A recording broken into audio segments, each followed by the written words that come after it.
I love this place. Thank you all for coming out in the rain, the pouring rain. We're going to make this worth it for you. President Faust, Board of Overseers, faculty, friends, alumni, proud parents, members of the ad board, and graduates of the greatest university in the world.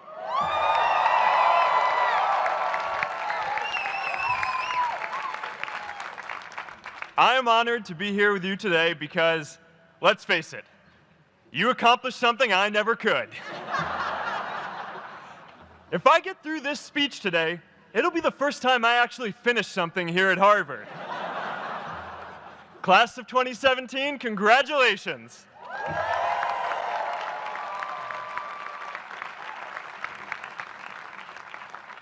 Now, I'm an unlikely speaker today, not just because I dropped out, but because we're technically in the same generation. We walked this yard less than a decade apart. We studied the same ideas and slept through the same Act 10 lectures. We may have taken different roads to get here, especially if you came all the way from the Quad. But today, I want to share what I've learned about our generation and the world we're all building together. But first, these last couple of days have brought back a lot of good memories. How many of you remember exactly where you were and what you were doing when you got that email telling you got into Harvard?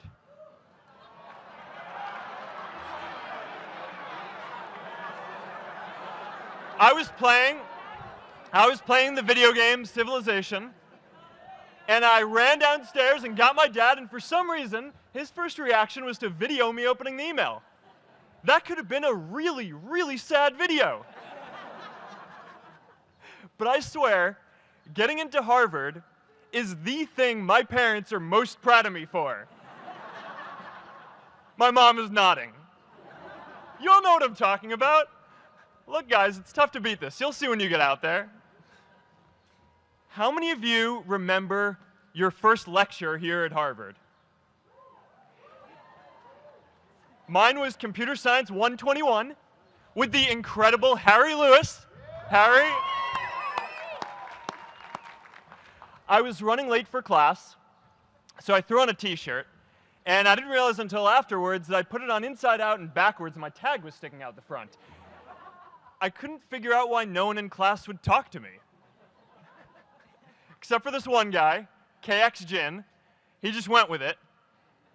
We started doing our problem sets together, and now he runs a big part of Facebook. And that, class of 2017, is why you should be nice to people.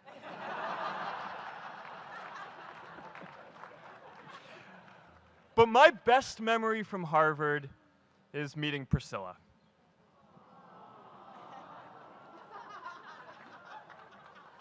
I had just launched this prank website, Face Mash, and the ad board wanted to see me. Everyone thought I was going to get kicked out. My parents drove up here to help me pack my stuff. My friends threw me a going-away party. Who does that? As luck would have it, Priscilla was at that party with her friends, and we met in line for the bathroom in the Foho Bell Tower, and in what must be one of the all-time most romantic lines, I turned to her and said, "I'm getting kicked out in 3 days, so we need to go on a date quickly." Actually, any of you graduating today can use that line. "I'm getting kicked out today. We need to go on a date fast." I didn't end up getting kicked out. I did that to myself. Priscilla and I started dating, and, you know, that movie made it seem like Face Mash was so important to starting Facebook. It wasn't. But without Face Mash, I never would have met Priscilla. And Priscilla's the most important person in my life. So you could still say it was the most important thing I built in my time here.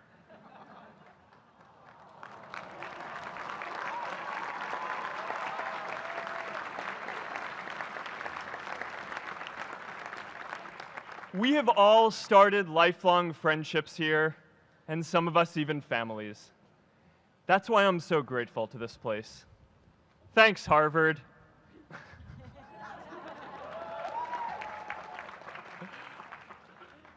Today, I want to talk about purpose. But I'm not here to give you the standard commencement about finding your purpose. We're millennials. We try to do that instinctively. Instead, I'm here to tell you that finding your purpose isn't enough. The challenge for our generation is to create a world where everyone has a sense of purpose.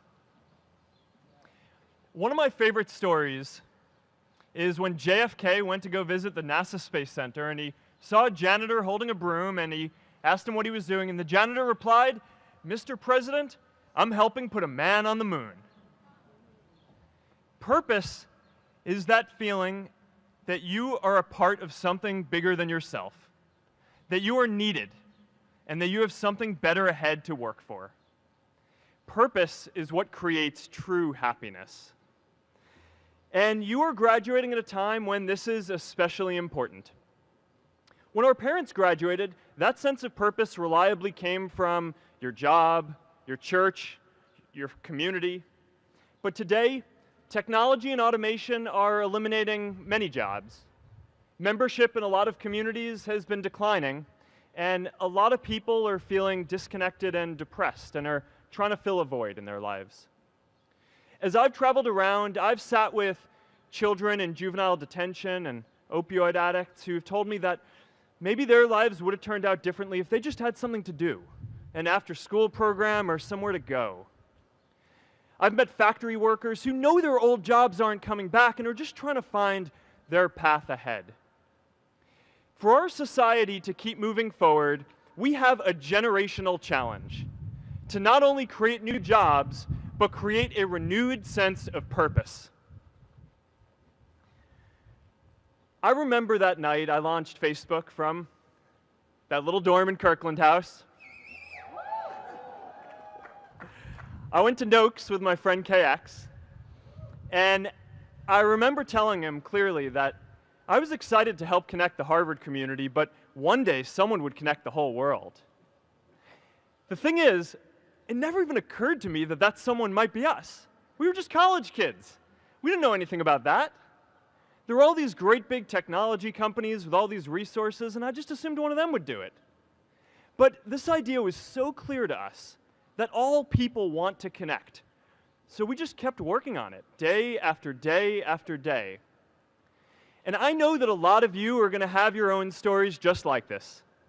A change in the world that seems so clear that you are sure someone else is going to do it. But they're not. You will. But it's not enough to have that purpose yourself.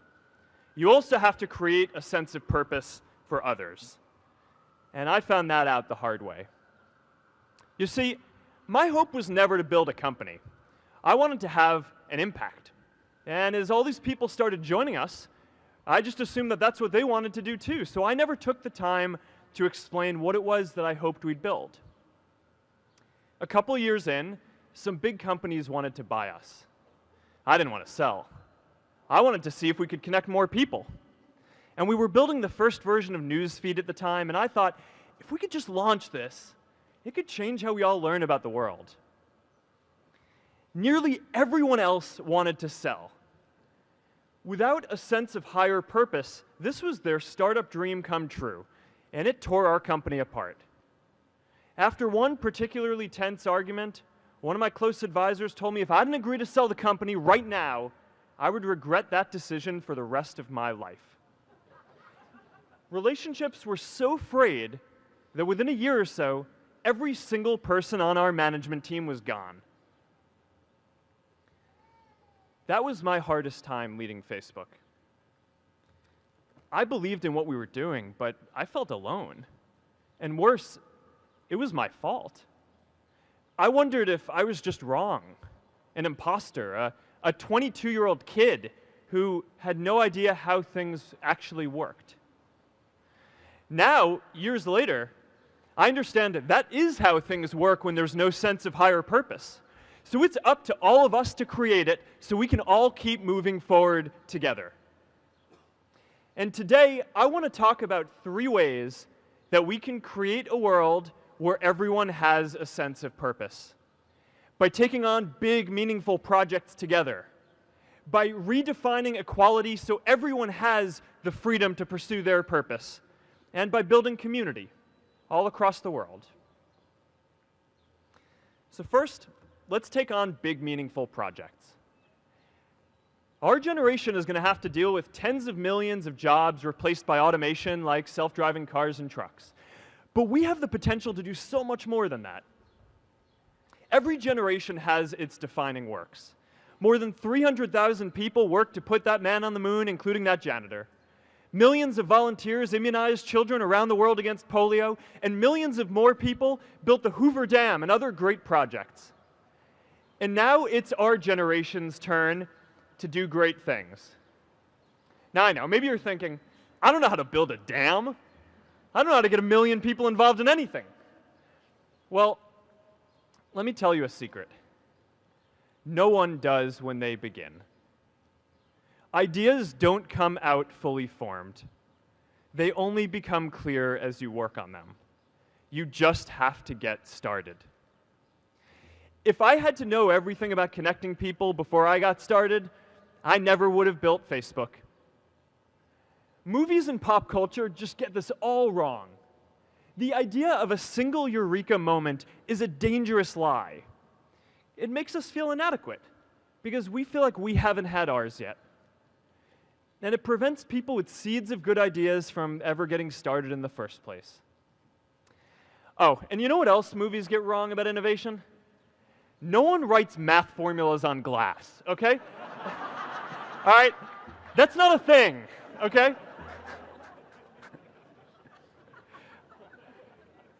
It's really good to be idealistic, but be prepared to be misunderstood. Anyone working on a big vision is going to get called crazy, even if you end up right.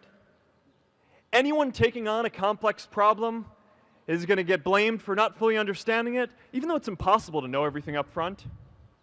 Anyone taking initiative will always get criticized for moving too fast because there's always someone who wants to slow you down.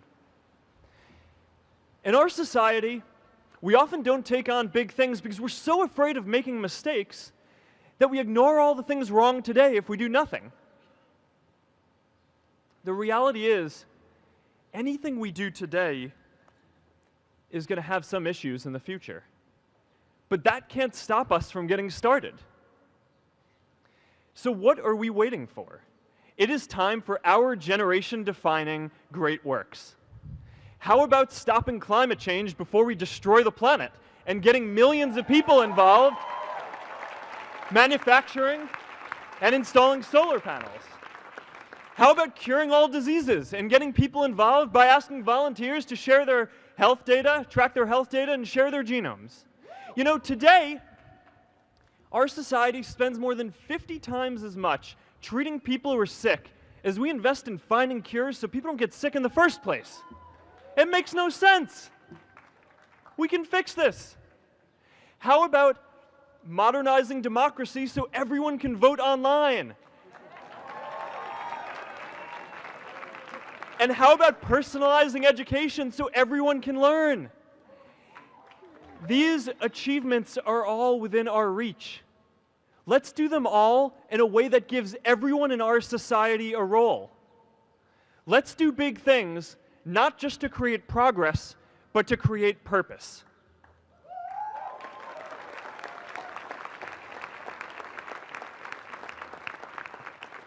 So taking on big, meaningful projects together is the first thing we can do to create a world where everyone has a sense of purpose. The second is redefining our idea of equality so everyone has the freedom to pursue their purpose.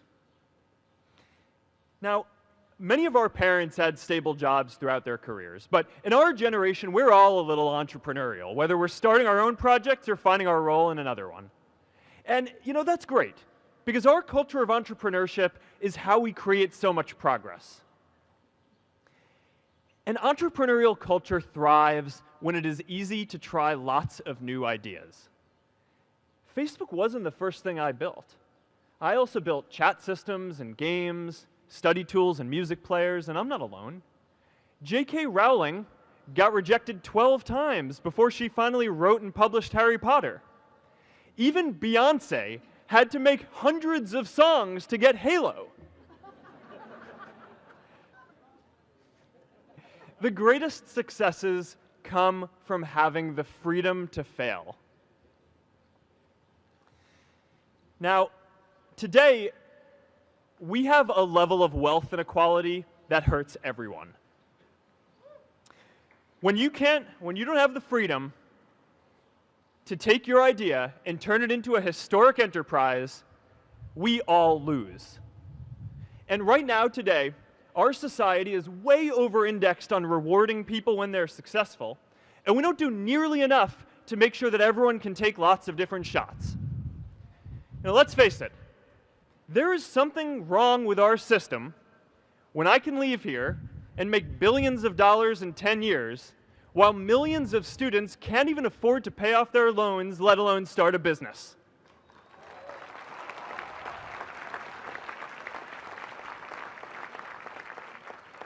Look, I know a lot of entrepreneurs, and I don't know a single person who gave up on starting a business because they were worried they might not make enough money. But I know too many people who haven't had the chance to pursue their dreams because they didn't have a cushion to fall back on if they failed.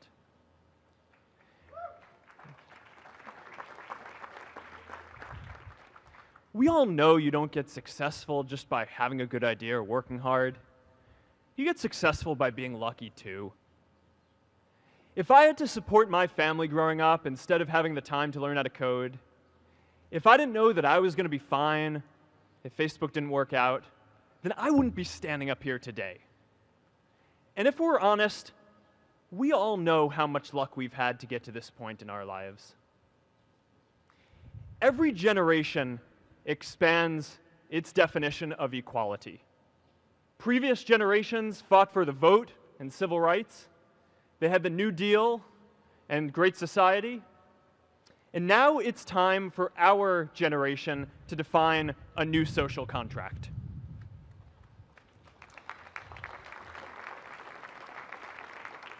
We should have a society that measures progress not just by economic metrics like GDP, but by how many of us have a role we find meaningful. We should explore ideas like universal basic income to make sure that everyone has a cushion to try new ideas.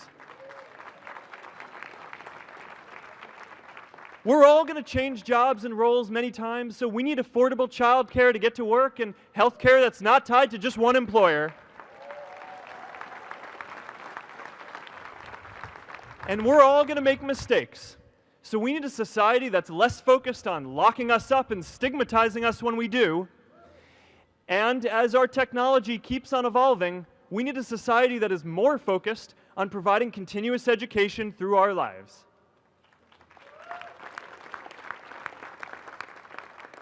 And yes, giving everyone the freedom to pursue purpose isn't going to be free. People like me should pay for it. And a lot of you are going to do really well, and you should too.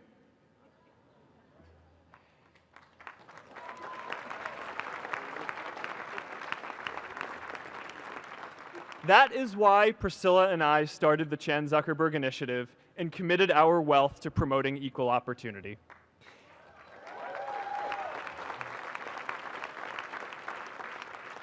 These are the values of our whole generation. It was never a question of if we were going to do this. The only question was when. Millennials are already one of the most charitable generations in history. In just 1 year, more than 3 in 4 US millennials donated to charity, and more than 7 in 10 raised money for another one. But it's not just about giving money. You can also give time. And I promise you, if you just take an hour or two a week, that's all it takes to give someone a hand and help them reach their potential. Now, maybe you're thinking, that's a lot of time. I'm not sure if I have that much time. I used to think that. You know, when Priscilla graduated from Harvard, she became a teacher. And before she'd do education work with me, She told me that I needed to get my own experience teaching a class. At first I complained. I said, I'm kind of busy. I'm running this company. But she insisted. So I taught an after-school program at the local Boys and Girls Club on entrepreneurship. I taught those kids lessons on product development and marketing, and they taught me what it was like growing up feeling targeted for your race, and what it's like having a family member in prison. I shared stories of my time in school, and they shared their hope that one day they would get to go to college too. For 5 years, I've had dinner with those students every month. One of them even threw Priscilla and me our first baby shower. And next year, they're going to college. Every one of them, first generation in their families. We can all make time to give someone a hand. Let's give everyone the freedom to pursue purpose, not just because it's the right thing to do, but because when more people can turn their dreams into something great, we are all better for it.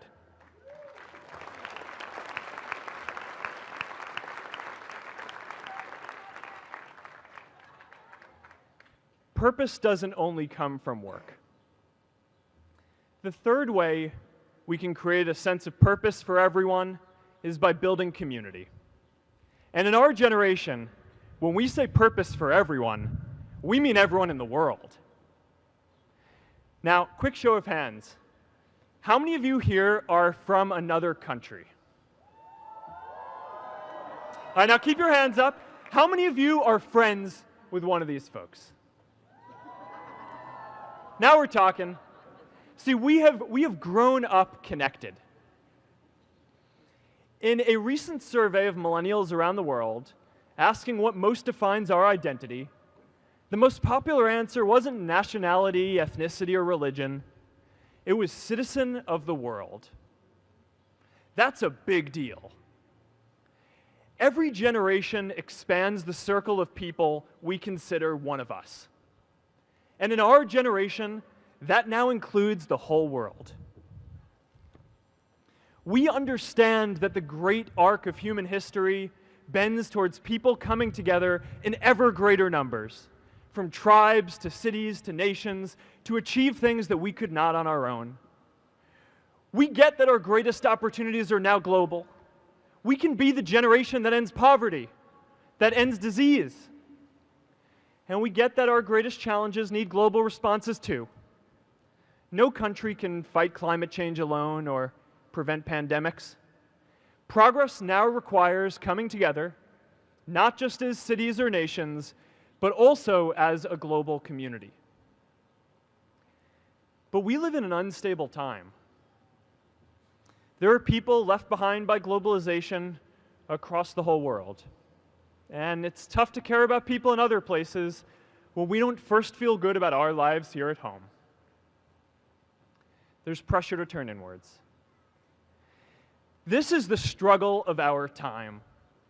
The forces of freedom, openness, and global community against the forces of authoritarianism, isolationism, and nationalism. Forces for the flow of knowledge, trade, and immigration against those who would slow them down. This is not a battle of nations. It is a battle of ideas. There are people in every country for more global connection, and there are good people against it.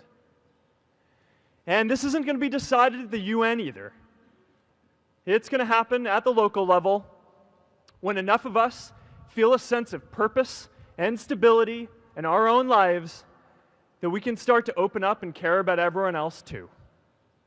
And the best way to do that is to start building local communities right now.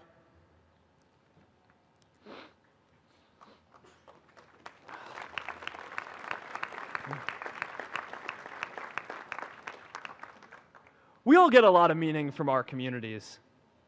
Who here's from Elliott House? How about Lowell? I know you guys found community because you literally live right on top of each other. And Mather?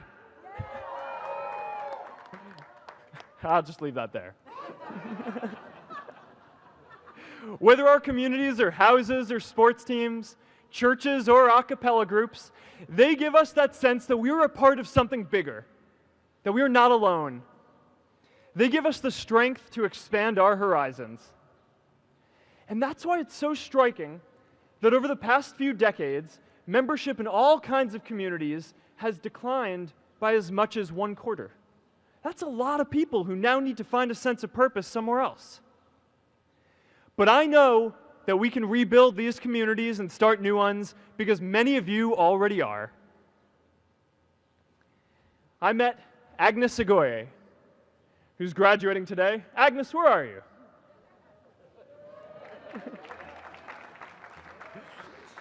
Agnes spent her childhood navigating conflict zones with human trafficking in Uganda, and now she's trained thousands of law enforcement officials to keep communities safe.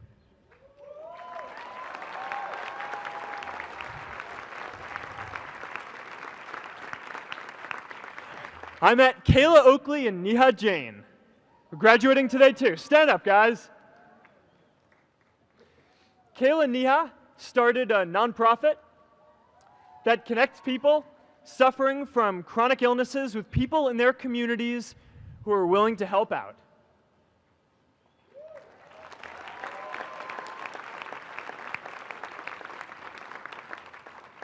And I met David Razu Aznar, who's graduating from the Kennedy School today. David, stand up.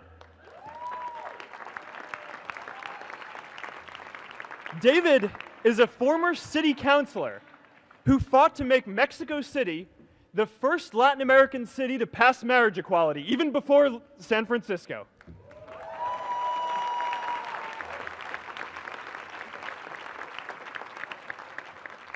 And this is my story too. A student in a dorm, connecting one community at a time and keeping at it until one day we can connect the whole world. Change starts local. Even global change starts small with people like us. In our generation, the struggle of whether we connect more, whether we achieve our greatest opportunities, comes down to this: your ability to build communities and create a world where every single person has a sense of purpose.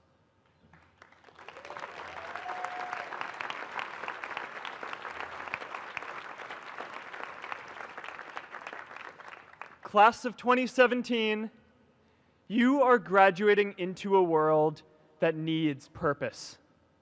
And it's up to you to create it. Now, maybe you're asking yourself, can I really do this? Well, remember when I told you about that class I taught at the Boys and Girls Club?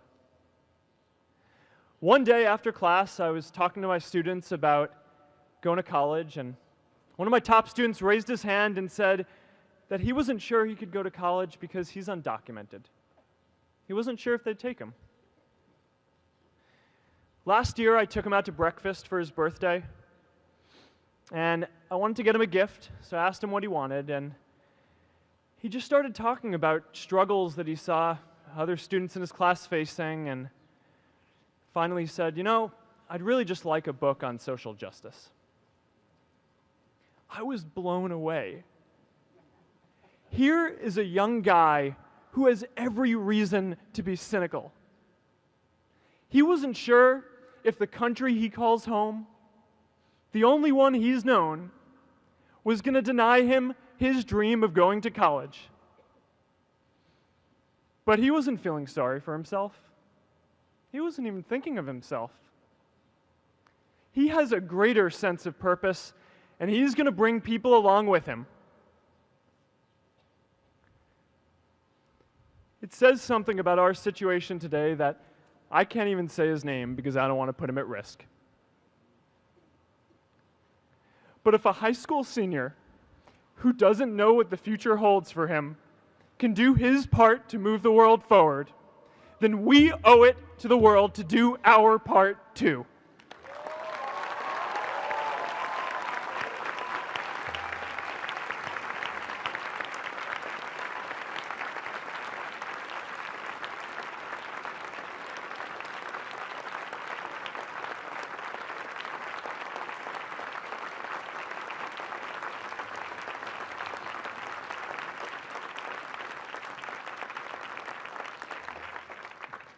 So before you walk out those gates one last time, and as we sit here in front of Memorial Church, I'm reminded of a prayer, Mishaberach, that I say whenever I face a big challenge, that I sing to my daughter, thinking of her future when I tuck her in at night. And it goes, "May the source of strength, who's blessed the ones before us, help us find the courage to make our lives a blessing." I hope you find the courage to make your life a blessing. Congratulations, class of 2017. Good luck out there.